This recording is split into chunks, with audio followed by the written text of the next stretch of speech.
ॐ हिरण्मयेन पात्रेण सत्यस्यापि हितं मुखं तत्त्वं पुषन्नपावृणु सत्यधर्माय दृष्टये। हिरण्मयेन पात्रेण सत्यस्यापि हितं मुखं तत्त्वं पुषन्नपावृणु सत्यधर्माय दृष्टये। ईशोपनिषद श्लोक 15।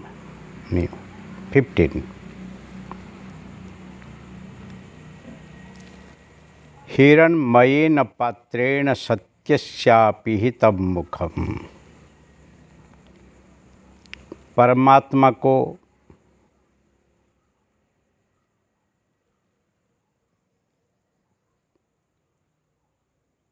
पाने के बाद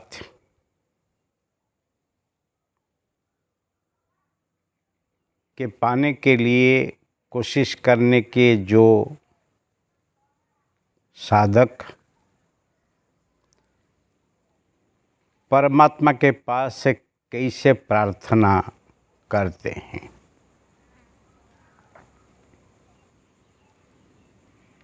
आध्यात्मिक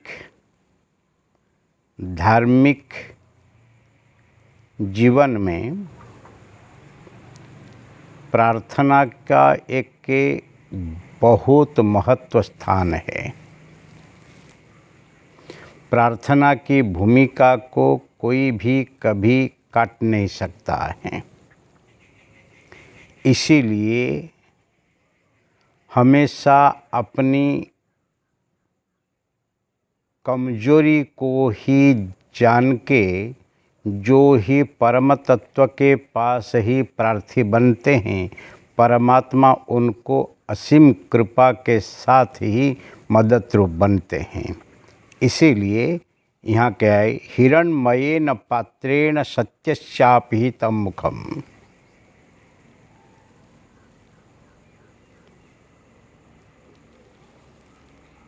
हे परमात्मा,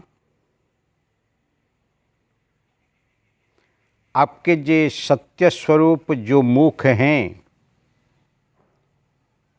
वो हिरण्यमय पात्र के द्वारा ही आच्छादित हैं।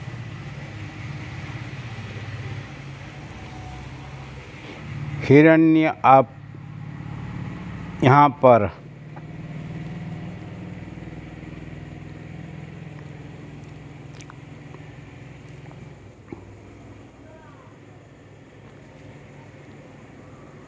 ज्योतिर्मय सूर्यमंडल को कह सकते हैं, या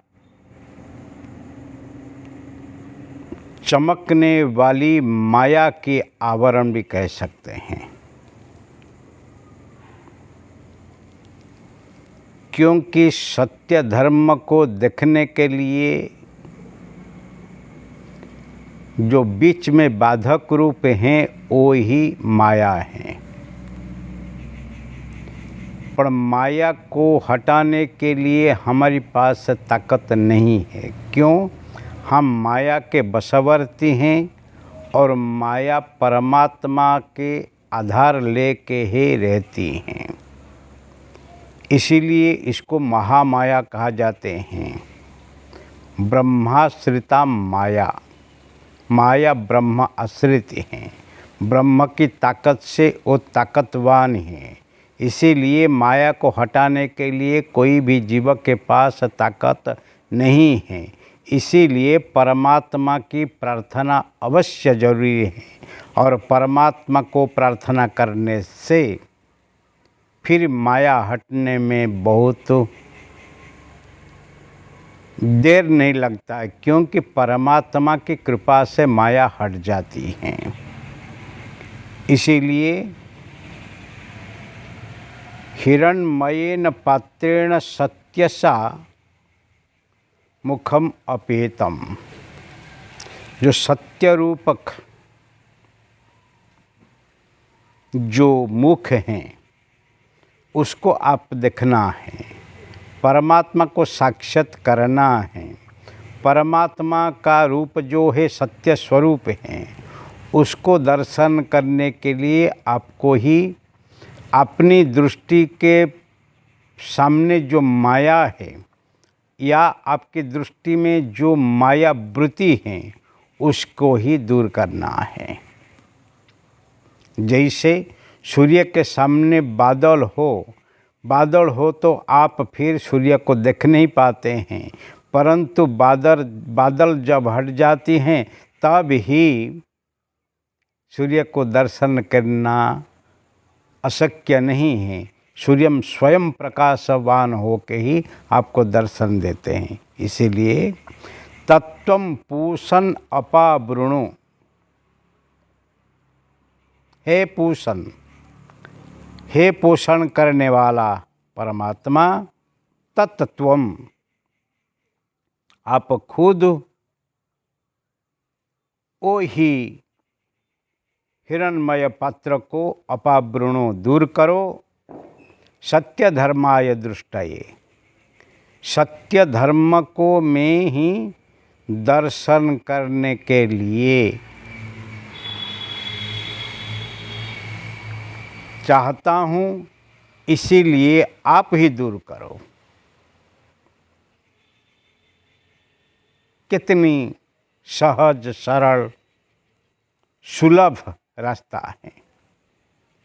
प्रार्थना करने से, जैसे बचपन में पिता माता अति सहज रूप से बच्चे की इच्छा को पूरी करते हैं, ऐसे प्रार्थना करने से परमात्मा भक्त की इच्छा को पूरी करते हैं। इसको कहते बाल सुलभ, इसको कहते हैं कोमल तत्व, सहज अवस्था, इसको कहते हैं सहज साधना। परमात्मा के पास प्रार्थी बनो, और प्रार्थी बनने से फिर आपकी जो इच्छा पूरी होती है। इसीलिए जहाँ जहाँ माया की बात आती है, जीव जगत माया और ईश्वर, वो चार को जानो। इसी जगत माया कण कण में है, और जिसके दृष्टि में माया ही रहती है, ईश्वर को दर्शन करना संभव नहीं है। ईश्वर कण कण में है, माया ही कण कण में है। इसीलिए वो कण कण में ईश्वर को देखने के लिए माया को ही अवश्य हटाना ही पड़ता है, और माया जब तक नहीं हटती है तब तक ईश्वर को दर्शन करना संभव नहीं है। इसीलिए कहा जाता है, ये ज्ञानमयम दृष्टिम कृत्वा पश्यत ब्रह्ममयम जगत। जब तक आपकी दृष्टि नहीं सुधरती है, लोही चर्म की दृष्टि को लेके आप नाम रूप के जगत को आप देख सकते हैं, परंतु रूप रंग को देखते ही आप स्वरूप नहीं देख पाए। परंतु स्वरूप को देखना हो तो फिर रूप रंग के जो माया से सर्जित जो जगत हैं उसको ही आपकी दृष्टि से ही दूर करना ही होगा। इसीलिए दृष्टि से, वृत्ति से ही आप जब ही प्रार्थना करेंगे, परमात्मा के स्मरण में जाएंगे, परमात्मा को ही पाने के लिए तत्परता दिखाएंगे, और उसी के बाद फिर वो सहज बनता है। इसीलिए तत्वम पुषन् अपावृणु सत्य धर्माय दृष्टये, हे परमात्मा,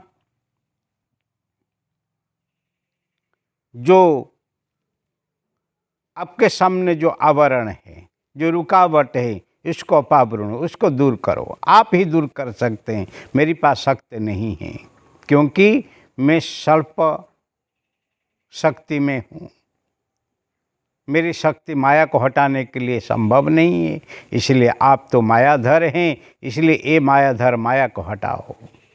इस संसार में जो सब ही रुकावट हैं वो उसको हटाने के लिए आप ही समर्थ हैं, इसलिए मैं तो आपके प्रार्थी हूँ और आपको दर्शन कर के चाहता हूँ, इसीलिए आप इसको करो। इसीलिए दर्शन, सत्य को दर्शन करना हमारा वेद परंपरा हमको तो कहती हैं जे सत्यम वद धर्मम चर, पर सत्य को बोलना जो है उसको सत्य को समझना चाहिए, सत्य को देखना चाहिए, और सत्य को ही जो देखते हैं, सत्य को जो ही जीवन में आधार लेके ही रहते हैं, इसको कहते हैं ऋषि ही। ऋष्यन्ति जानन्ति सत्यम या स ऋषयः। सत्य को जो ही देखते हैं, जानते हैं, वही ऋषि हैं। इसीलिए जीवन में सत्य को ही देखो, और देखने से इसलिए भारतीय दर्शन को कहा जाते हैं दर्शन। दर्शन मतलब जो देखते ही आपको अनुभूति होती हैं। इसलिए आत्मदर्शन, आत्म साक्षात्कार मतलब क्या है? अपने आत्मा को ही खुद ही देखना। कहाँ देखना? अपने के अंदर देखना। और कैसे देखना? आत्मा ब्रह्म ही बना परः, आत्मा ब्रह्म में कोई भेद नहीं है, और वो मैं खुद हूँ, अहम ब्रह्मास्मि, अहम ब्रह्मास्मि, ऐसे भाव से। और जब ही माया हट जाती हैं, मल विक्षेप आवरण हट जाते हैं, फिर उसके बाद जो आगे हैं, प्रत्येक बंधन को जब आप पार करके फिर आगे बढ़ते हैं, और क्या होता है उसके अगले श्लोक में ही बताते हैं। हरि ओम।